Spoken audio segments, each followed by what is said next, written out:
Everyone, welcome back to GK Today. मेरा नाम है नुज़हत सना और इस वीडियो में हम कवर करेंगे current affairs. But before that, if you are looking for the English version of this particular video, you can refer to our new channel GK Today 2.0। The link has been given in the description box, you can refer to it from there. इसके अलावा जो भी हमारे Hindi students हैं उनको मैं बता दूं कि ये questions GK today Android application में चल रही हमारी डेली 20 MCQ सीरीज 2022 से लिए गए हैं। इसलिए अगर आप इन क्वेश्चंस को टेक्स्ट फॉर्म में चाहते हैं इसके एक्सप्लेनेशन और क्विज के साथ, तो आप ज्वाइन कर सकते हैं हमारी इस डेली 20 MCQ सीरीज को, जो कि अवेलेबल है जीके टुडे एंड्रॉयड एप्लीकेशन पे। तो अब आपका ज़्यादा टाइम नहीं लेते हुए चलिए शुरू करते हैं। Good morning everyone, welcome back to GK Today. और आज हम डिस्कस करेंगे 17 जून के सबसे मोस्ट इंपॉर्टेंट करंट अफेयर्स। तो चलिए शुरू करते हैं। As per the innovation policy for the Indian railways, what is the maximum limit of grant provided to the innovators? तो minister of railways Ashwini Vaishnaw ने हाल ही में लॉन्च किया है innovation policy for Indian railways, ताकि जो भी स्टार्टअप्स हैं उनके पार्टिसिपेशन को इनकरेज किया जा सके। ठीक है, और इसको हम स्टार्टअप्स फॉर रेलवेज के नाम से भी जानते हैं। और इस पॉलिसी में ये डिसाइड हुआ है कि 1.5 करोड़ रुपीस प्रोवाइड किए जाएंगे इनोवेटर्स को ऑन इक्वल शेयरिंग बेसिस। ठीक है, तो इंडियन रेलवे सपोर्ट करेगी in the form of 50% capital grant, assured market, scale और इकोसिस्टम के फॉर्म में। ठीक है, तो यहाँ पे करेक्ट आंसर हो जाएगा 1.5 crore rupees. Next question, which state has clinched the top position in the Khelo India youth games 2021? तो fourth edition of Khelo India youth games 2021 हाल ही में कंक्लूड हुआ है पंचकुला में, और होस्ट हरियाणा खुद टॉप पोजीशन पे रहा मेडल टैली में। ठीक है, इनके पास थे 52 गोल्ड, फिर 39 सिल्वर और 46 ब्रोंज। ठीक है, सेकेंड प्लेस पे था महाराष्ट्र और थर्ड प्लेस पे था कर्नाटका।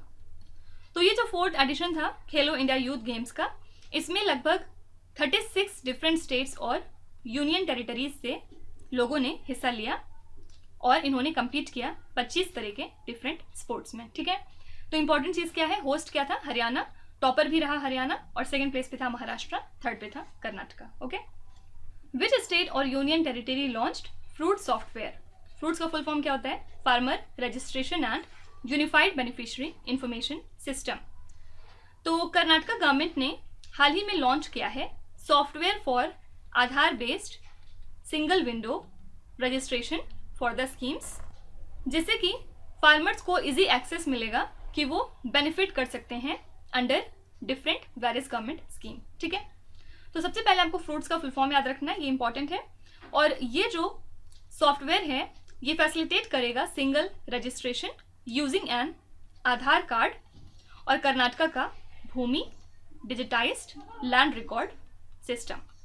ठीक है, तो state departments of agriculture, horticulture, animal husbandry, revenue, food, civil supplies and fisheries को कवर किया गया है इस पर्टिकुलर इनिशिएटिव के अंदर। ठीक है, तो सिंपली याद रखिएगा फ्रूट्स का फुल फॉर्म क्या है और ये सॉफ्टवेयर कौन से स्टेट से रिलेटेड है, Karnataka. Next question, Agnipath scheme which was launch recently is associated with reforms in which field? तो मिनिस्ट्री ऑफ डिफेंस ने लॉन्च किया है अग्निपथ को, जो कि एक मेजर डिफेंस पॉलिसी रिफॉर्म है, जिसके अंदर में रिक्रूट किया जाता है सोल्जर्स को, सेलर्स को और एयरमैन को into the Indian army, Indian navy and Indian air force. ठीक है, तो ये जो पर्सनल रिक्रूट होते हैं इस स्कीम के अंदर में, उनको शॉर्ट टर्म कॉन्ट्रैक्चुअल बेसिस पे हायर किया जाता है, और इनको नाम हम क्या देते हैं, अग्निवीर। ओके, तो जो टोटल 50,000 रिक्रूटेड होते हैं एनुअली, उसमें से 25% को अलाउ किया जाता है कि वो परमानेंट बेसिस पे ज्वाइन करें अगले 15 सालों तक के लिए। ठीक है, ताकि जो डिफेंस पेंशन बिल है वो कम हो सके, और जो 30% सैलरी होती है अग्निवीर की, उसको असाइड रख दिया जाता है, मतलब कि उसको अलग से रख दिया जाता है, और जिसमें कि हर महीने गवर्नमेंट भी इक्वल कंट्रीब्यूट करती है अंडर सेवा निधि प्रोग्राम। ठीक है, तो ये जो अग्निपथ या अग्निवीर टर्म है ये किससे रिलेटेड है, डिफेंस सेक्टर से। Next question, Asia's largest brackish water lagoon is located in which Indian state और द यूनियन टेरिटरी। तो चिल्का लेक जो कि उड़ीसा में है, ये है एशिया की लार्जेस्ट ब्रैकिश वाटर लगून और एक सेंसस हाल ही में कंडक्ट किया गया है by Chilika development authority in collaboration with the fishing cat project. और फिर इन्होंने ये पाया कि इस लेक में टोटल 176 फिशिंग कैट्स मौजूद हैं। ठीक है, तो ये दुनिया की सबसे लंबी running research and conservation project है ऑन फिशिंग कैट्स, जो स्टार्ट हुआ था 2010 में और अभी भी ये स्टिल अंडरवे है 2 स्टेट्स के अंदर में। कौन से 2 स्टेट्स हैं ये? वेस्ट बंगाल और उड़ीसा। तो वेस्ट बंगाल ने डिक्लेयर किया था फिशिंग कैट को एज द स्टेट एनिमल 2012 में, और जो फिशिंग कैट हैं उनको अनाउंस किया गया था चिल्का लेक का एम्बेसडर 2020 में। ठीक है, तो याद रखिएगा एशिया की लार्जेस्ट ब्रैकिश वाटर लगून है चिल्का लेक जो कि उड़ीसा में है। Next question, which country was the top buyer of Indian rice during the pandemic. तो चाइना टॉप बायर रहा इंडिया के राइस का ड्यूरिंग द कोविड-19 पैंडेमिक, और चाइना ने इंपोर्ट किए हैं 16.34 लाख मेट्रिक टन्स, या फिर आप कह सकते हैं 7.7% ऑफ इंडिया का total rice export in financial year 2021 to 22। ठीक है, तो इस टाइम पीरियड के दौरान इंडिया का टोटल राइस एक्सपोर्ट रहा 212.10 LMT, और ये बासमती और नॉन बासमती दोनों के लिए है। ठीक है, तो जितना चावल चाइना ने इंपोर्ट किया है उसमें से 97% ब्रोकन राइस था। ब्रोकन राइस एक वैरायटी होती है चावल की, अगर आपको पता हो। तो पहले जो है इंडिया ज़्यादातर अपने ब्रोकन राइस को एक्सपोर्ट करता था अफ्रीकन कंट्रीज को। ठीक है, तो याद रखिएगा पैंडेमिक के दौरान हमारा टॉप बायर था इंडियन राइस का China. Language model for dialogue applications is the chatbot of which technology company. तो सबसे पहले लैम्डा का फुल फॉर्म याद रखिएगा, language model for dialogue application, और ये एक आर्टिफिशियल इंटेलिजेंस बेस्ड चैटबॉट है गूगल का। ठीक है, तो हाल ही में क्या हुआ है, चैटबॉट को क्लेम किया गया है कि ये सेंटिएंट हो चुका है। इसका मतलब क्या होता है? मतलब इसके पास सेंसेस हैं जो कि फील कर सकते हैं चीज़ों को। ठीक है, तो चैटबॉट को क्लेम किया गया था कि ये सिमिलर टू ह्यूमन बीइंग है और डिफरेंट इश्यूज पे इसके अंदर फीलिंग्स हैं, फॉर एग्जाम्पल रिलीजन, कॉन्शियसनेस या फिर रोबोटिक्स। ठीक है, तो ये जो है किसका चैटबॉट है? गूगल का। Next question, which country overtook Saudi Arabia to become India's second largest supplier of crude oil in May 2022। तो रिसेंट रिपोर्ट के हिसाब से रशिया ने ओवरटुक किया है सऊदी अरेबिया को और ये अब बन गया है इंडिया का second largest supplier of crude oil last month में। ठीक है, तो average daily rate of Russian oil export to India कितना रहा? 8,19,000 बैरल्स, और अगर हम अप्रैल मंथ की बात करें तो ये वैल्यू कितनी थी? 2,77,000 बैरल। तो आप देख रहे हैं ये वैल्यू कितनी तेजी से इंक्रीज हुई है। साथ ही जो इंडिया के बायर्स हैं वो अकाउंट करते हैं फॉर 18% ऑफ रशिया के क्रूड ऑयल एक्सपोर्ट का। तो याद रखिएगा रशिया ने ओवरटुक किया है सऊदी अरेबिया को और अब रशिया बन गया है इंडिया का second largest supplier of crude oil. Okay, next question, a 1.4 kilometers cable state bridge has been constructed across Chambal River in which state?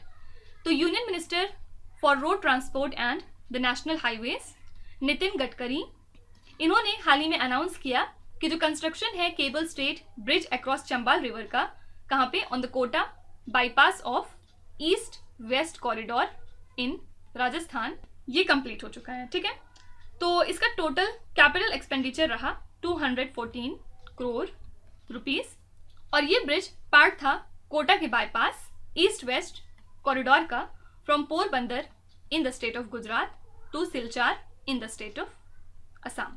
ठीक है, तो जो ब्रिज की केबल्स हैं वो एरोडायनेमिक है नेचर में और उनके पास एबिलिटी भी है कि वो स्टॉर्म्स के दौरान न्यूट्रल रह सकती हैं। फाइन, तो आंसर हो जाएगा राजस्थान।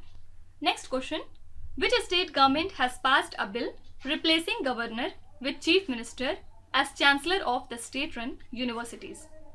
तो वेस्ट बंगाल की असेंबली ने हाल ही में एक बिल पास किया है जिसमें इन्होंने ये बताया कि चीफ मिनिस्टर को चांसलर ऑफ यूनिवर्सिटीज बनाया जाएगा, जो भी यूनिवर्सिटीज स्टेट गवर्नमेंट रन होती हैं। ठीक है, और इसी के साथ गवर्नर को उनकी पोजीशन से रिप्लेस कर दिया गया है। तो इसके पहले तमिलनाडु और महाराष्ट्र ने भी इस टाइप का बिल पास किया हुआ है, जिसमें इन्होंने जो गवर्नर की अथॉरिटी है एज चांसलर उसको रिड्यूस किया है, और गवर्नर के पास पावर होती है कि वो इस बिल को अपना असेंट दें या फिर विथहोल्ड करके रखें या फिर इसको वापस असेंबली को भेज सकते हैं इसके रिकंसिडरेशन के लिए, ठीक है। लेकिन अगर असेंबली फिर से इस बिल को पास करती है अमेंडमेंट करके या फिर किसी भी तरह का अमेंडमेंट ना करे, ये असेंबली के ऊपर है, तब फिर गवर्नर के ऊपर मैंडेटरी है कि उन्हें इस बिल को साइन करना ही पड़ेगा, ठीक है। तो क्या आप बता सकते हैं कि कौन सा आर्टिकल है इंडियन कॉन्स्टिट्यूशन का जो इस बात से डील करता है कि अगर वो बिल दोबारा गवर्नर के पास आता है विद और विदाउट अमेंडमेंट, तब गवर्नर को उस पर अपनी असेंट देनी ही पड़ेगी। आपको उस आर्टिकल का नाम कमेंट्स में लिखना है, ठीक है। Next question, India recently conducted a coordinated patrol exercise with which country on the Andaman sea and the straits of Malacca. तो 38th India Indonesia CORPAT conduct हुई in the Andaman sea and the straits of Malacca, और जो navy units हैं Andaman and Nicobar command की, इन्होंने India को इस exercise में रिप्रेजेंट किया, ठीक है। तो ये पहली पोस्ट पैंडेमिक कॉर्पैट एक्सरसाइज रही दोनों कंट्रीज के बीच में, और दोनों नेवीज कंडक्ट करती हैं कॉर्पैट को along their international maritime boundary line since 2002, okay. तो करेक्ट आंसर हो जाएगा इंडोनेशिया। नेक्स्ट क्वेश्चन, प्रधानमंत्री नेशनल अप्रेंटिसशिप मेला is associated with which union ministry. तो ministry of skill development and entrepreneurship organise करती है प्रधानमंत्री नेशनल अप्रेंटिसशिप मेला को हर मंथ, और कैंडिडेट्स के ट्रेनिंग पीरियड के एंड पे उनको अवार्ड किया जाता है अप्रेंटिसशिप का सर्टिफिकेट, जो कि एक्नॉलेज होता है by the national council for vocational education and training, ठीक है। तो इस मेला का प्राइमरी ऑब्जेक्टिव क्या है? जो अप्रेंटिस हैं उनको हायर करना फ्रॉम द सिटीज, ताकि उनके अंदर स्किल डेवलपमेंट इम्पार्ट किया जा सके, ठीक है। तो सिंपली याद रखिएगा ये मेला कौन सी मिनिस्ट्री से रिलेटेड है? Skill development and entrepreneurship. Next question, which racing driver one the Azerbaijan formula 1 grand prix title in 2022? तो रेडबुल के मैक्स वर्स्टैपेन ने जीत लिया है अजरबैजान F1 ग्रैंड प्रिक्स, और इसी के साथ इन्होंने इस टाइटल को क्लिंच करके बन गए हैं ये most successful driver in the red bull of all time, ठीक है। तो अब इनके पास 66 पोडियम्स हैं, और फिलहाल ये 9th पे हैं for the most race wins की कैटेगरी में, और इन्होंने इस प्लेस को शेयर किया है विथ जिम क्लार्क और निकी लॉदा। सिंपली याद रखिएगा अजरबैजान F1 ग्रैंड प्रिक्स किसने जीता है? मैक्स वर्स्टैपेन ने। Next question, which country passed a bill for creation of national museum of Asian Pacific American history and culture? तो यूएस के प्रेसिडेंट जो बिडेन ने एक बिल साइन किया है जिसमें डिसाइड हुआ है कि एक कमीशन स्टैब्लिश किया जाएगा जो कि स्टडी करेगी on the creation of a national museum of Asian Pacific American history and culture in Washington, ठीक है। और वॉशिंगटन में याद रखिएगा national museum of the American Latino भी है, साथ ही national museum of American African history and culture भी है, ठीक है। Next question, which tennis player none of the big three became the world's number 1 men's player in the ATP ranking? तो Russia के टेनिस प्लेयर हैं Daniel Medvedev, ये बन गए हैं world number 1 men's player in the ATP rankings दूसरी बार अपने career में, ठीक है। और इसी के साथ इन्होंने रिप्लेस किया है 20 time grand slam champion Novak जोकोविच को। तो सेकेंड पोजीशन पे रहे इसमें अलेक्जेंडर ज़्वेरेव जो कि रशिया से हैं, और थर्ड प्लेस पे थे नोवाक जोकोविच, ठीक है। और यहाँ बिग थ्री की बात किसकी हो रही है? मतलब लास्ट 19 ईयर से बिग थ्री मतलब नोवाक जोकोविच, राफेल नडाल और रॉजर फेडरर, इन्हीं में से कोई ना कोई फर्स्ट 2 स्पॉट पे रहता था, लेकिन बहुत सालों के बाद ऐसा हो रहा है कि डेनियल मेडवेडेव ने इसको जीता है, fine. Next question, when is the elimination of child labour week observed in India? तो national commission for protection of child rights मतलब NCPCR ऑब्जर्व करती है elimination of child labour week in honour of world day against child labour, जो कि हम observe करते हैं 12 जून को। टोटल 75 प्लेसेस में कब से कब तक? 12 जून से लेके 20 जून तक, ठीक है। तो एनसीपीसीआर ने डेवलप किए हैं draft SOP on the rescue and post rescue of child labour. साथ ही इस वीक में रेस्क्यू ऑपरेशंस कंडक्ट किए जाएंगे टोटल 75 प्लेसेस में, जहां पे जो बच्चे हैं वो इन्वॉल्व हैं लेबर वर्क में, और इसके लिए वहां की अथॉरिटीज की भी हेल्प ली जाएगी, for example state commission, district authority, child welfare committee etcetera. ठीक है, तो याद रखिएगा world day against child labour हम ऑब्जर्व करते हैं 12 जून को। तो ये थे आज के सबसे मोस्ट इंपॉर्टेंट करंट अफेयर्स और न्यूज। अब हम मूव ऑन करेंगे अपने रिवीजन सेक्शन की तरफ। सबसे पहले देखेंगे कुछ important international current affairs. Which country has passed the turban day act to celebrate the turban day every year? तो legislative assembly of Manitoba in the country Canada, इन्होंने पास किया है टर्बन डे एक्ट, ताकि 13 अप्रैल को हर साल मनाया जा सके turban day across the province. ठीक है, तो इस एक्ट में ऑफिशियली रिकॉग्नाइज किया गया है टर्बन को as a part of Canada's diversity and multiculturalism. साथ ही इसने एक्सप्लेन किया कि टर्बन सिर्फ एक रिलीजियस सिंबल नहीं है या फिर फेथ नहीं है सिख कम्युनिटी का, बल्कि ये इंपॉर्टेंट है उनके रिस्पेक्ट और डिग्निटी के लिए भी। ठीक है, which country was the top buyer of Indian rice during the pandemic? ये हमने पीछे भी देखा था, आंसर हो जाएगा China. Which state inaugurated the country's first oncology laboratory for comprehensive cancer diagnostic service? Answer is the state Kerala. Scientists have used satellite data to detect a major offshore leak of methane from which country? तो इसके लिए answer हो जाएगा Mexico. Which country passed a red flag bill to prevent the mass shooting? हाल ही में red flag bill introduce किया है USA ने। Which is the first country in the world to require that a warning be printed on every cigarette? तो Canada ऐसी पहली country बन गई है पूरी दुनिया की जिसने डिसाइड किया है कि हर सिगरेट के प्रोडक्ट पे एक वार्निंग प्रिंट रहेगी। ये सारे क्वेश्चंस हमने कल के लेक्चर में बहुत डिटेल में कवर किए थे, अगर आपको याद हो, और कोई भी स्टूडेंट जो इसको डिटेल में पढ़ना चाहता है वो पिछले लेक्चर को रेफर कर सकता है। ओके, अब कुछ इंपॉर्टेंट चीजें देखेंगे जो हाल फिलहाल न्यूज में थी। Manas national park which was seen in the news recently is located in which state? तो मानस नेशनल पार्क है असम स्टेट में, और असम में टोटल 7 नेशनल पार्क हैं। कौन कौन से? डिब्रू सैखोवा, दिहिंग पटकाई, मानस, नामेरी, फिर रायमोना, इसके अलावा ओरांग और काजीरंगा। ठीक है, 7 हो गए। और याद रखिएगा ओरांग नेशनल पार्क भी न्यूज में था कुछ दिनों पहले, क्योंकि स्टेट गवर्नमेंट ऑफ असम ने ये डिसाइड किया है कि ओरांग नेशनल पार्क का एरिया बढ़ा के 3 टाइम्स कर दिया जाएगा। ठीक है, Agni Likhara and Shri Harsha Devareddy who were seen in the news recently are associated with which sport? तो ये एसोसिएटेड है शूटिंग से। और अग्नि लिखारा की बात करें तो इन्होंने हाल ही में जीता है पैरा शूटिंग वर्ल्ड कप, जो कि हुआ था फ्रांस में। ठीक है, इस इवेंट में 2nd पोजीशन पे थी एमिलिया जो कि पोलैंड से हैं, इन्होंने सिल्वर जीता है, और 3rd पे थी एना नॉर्मैन, ये हैं स्वीडन से, और इन्होंने जीता था ब्रोंज। ठीक है, DAVINCI mission which was seen in the news recently is associated with which country? सबसे पहले डेविंसी का फुल फॉर्म क्या है? The deep atmosphere Venus investigation of noble gases chemistry and imaging. ठीक है, तो ये एसोसिएटेड है यूएसए से। और अगर आपसे यहाँ पे पूछते हैं कि कौन से प्लैनेट से रिलेटेड है, तो याद रखिएगा वीनस से। Buxar tiger reserve which was seen in the news recently is located in which state और द यूनियन टेरिटरी? तो बक्सर टाइगर रिजर्व कहाँ है? वेस्ट बंगाल में। Valmiki tiger reserve which was seen in the news recently is located in which state और the union territory?